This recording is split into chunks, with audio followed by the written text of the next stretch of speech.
So, if any of you have been paying attention to my Instagram feed, you'll know that I made these two little guys. They are for an actual project I'm doing, and I wanted to see how small I can get. They're intended to be polar bears. Of course, this little one was made in blue. I'm going to show you how to make them. Now, so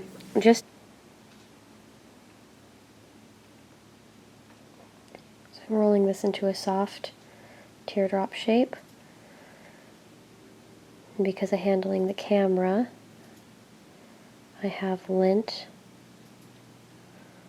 on my fingers. It's being left on. So it's a slight triangular shape. There's his little nose. This is his little forehead up there. And then I'm going to take the end of a paintbrush and do a couple little indents to make little eye sockets. So those are his little eye sockets. I know he doesn't look like much right now.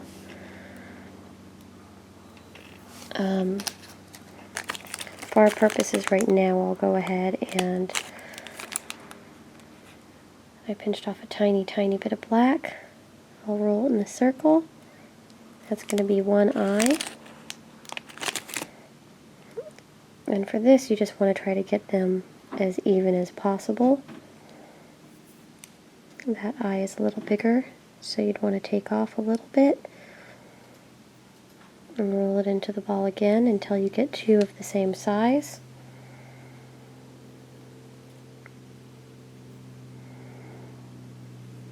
And then I will roll one that's a little bit bigger for the nose. And then I'll flatten the nose one out a bit.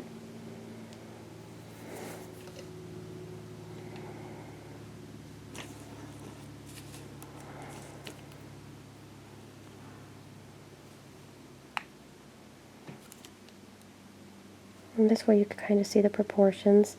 If they're not quite right, then you can, of course, pick it up and make it smaller. This is just to give you a little idea. If you like it, you could even press them in a bit.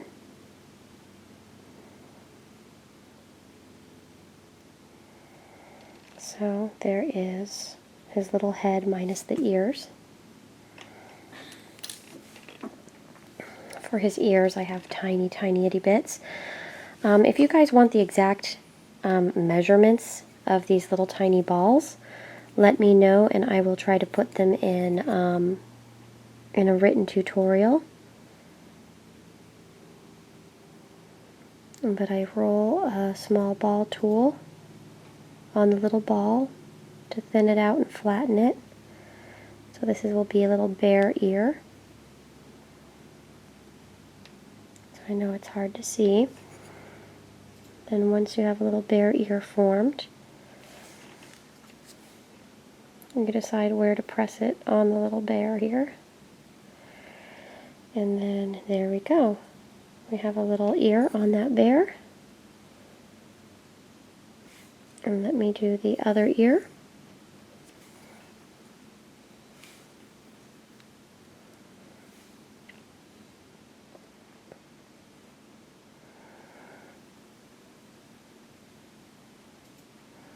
And it's up to you if you want more narrow rounded ears or wider flatter ears.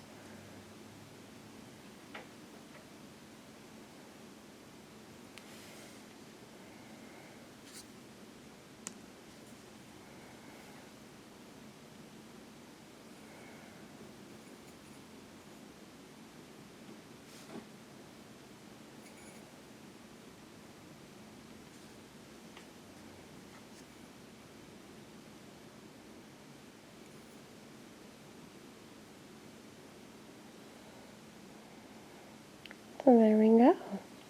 There's a nice little bear head.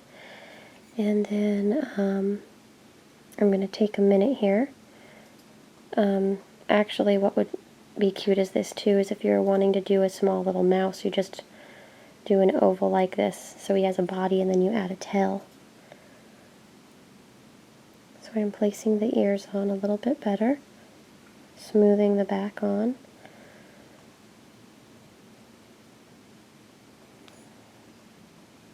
So there's our little nice polar bear head.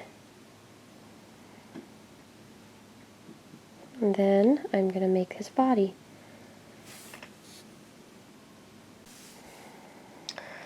So the body is really simple. The body is forming a fat teardrop. So that's the little body of the bear. Now what you want to do is press down very slightly on one side, and that will be his little bottom.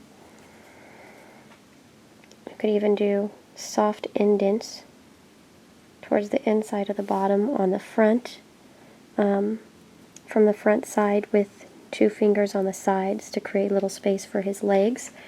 To make his arms and his legs, you take those balls and put them into long teardrops. And how long is just depending on how long you want the arms and legs. And you just want to have them roughly the same size. So I just bend it for the foot.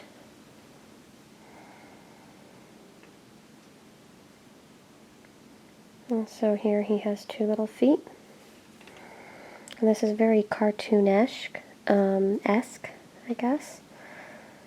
So,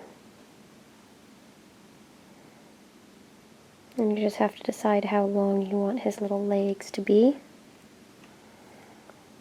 And you want to try to match them on both sides. And if the clay is warm, you want to make sure not to squish them together so much that they stick together.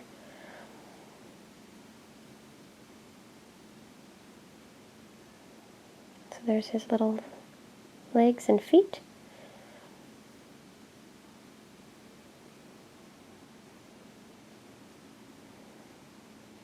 And it's somewhat forgiving.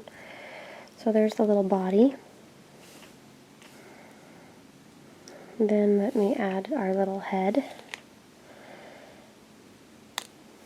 And you can even add a tiny bit of TLS to the bottom of his head, which is the translucent liquid Sculpey if you want. The head isn't baked though, so that's not too important. You just want to make sure that his little head will stick on. So there's our little headless polar bear.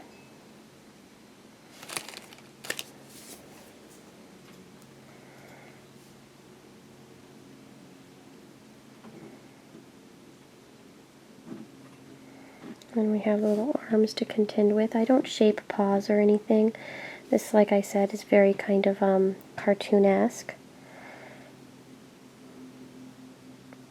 And you do want to make sure that the arms are going to be shorter than the legs.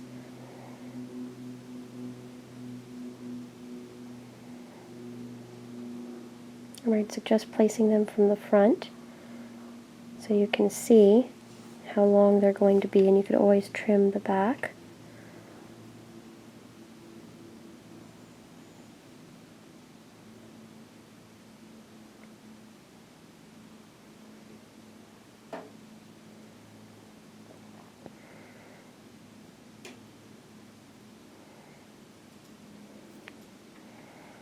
And you could smooth the little arms and smooth the little legs until you get them in the right position. You could have the arms up or down.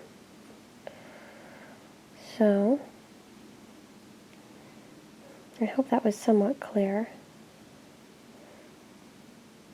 I'm going to wait for him to stiffen up a little bit, since the clay is pretty darn soft and it's a warm day. And after he's gotten a little bit harder, you can clean up the sides and the back. You could smooth them in if you want.